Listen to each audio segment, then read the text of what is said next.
இன மற்றும் மத உணர்வுகளை தொடும் பிரச்சனைகளை எதிர்கொள்ளும் போது நம் செயல்களை உணர்ச்சிகள் ஆட்கொள்ள நாம் அனுமதிக்க கூடாது என மேலவை உறுப்பினர் டத்தோ சிவராஜ் அனைத்து மலேசியர்களையும் கேட்டுக்கொண்டுள்ளார்.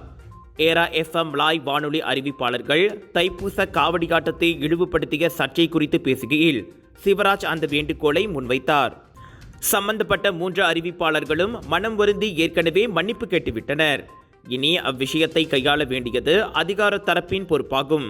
மேல் நடவடிக்கை எடுப்பதா வேண்டாமா என்பதை அவர்களே முடிவு செய்யட்டும்.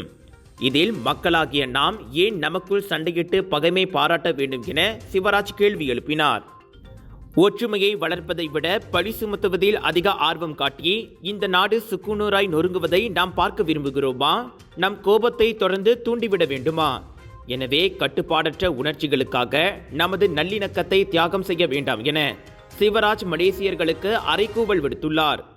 ஏரா வானொலி சர்ச்சைக்கு பதிலடி என்ற பெயரில் ஃபேஸ்புக்கில் இஸ்லாத்தையும் இஸ்லாமியர்களையும் கேவலமாக பேசிய ஒரு ஆடவரின் செயலையும் சிவராஜ் கண்டித்தார். எரிந்து கொண்டிருக்கும் நெருப்பில் எண்ணெயை ஊற்றுவது போல் அந்த இந்திய ஆடவரின் செயல் அமைந்துள்ளது. இப்படி உணர்ச்சிகளுக்கு முதலிடம் கொடுத்து மலேசியர்கள் ஒருவரை ஒருவர் தாக்கிக் கொண்டால் தேசமே சீரழிந்து போகும்.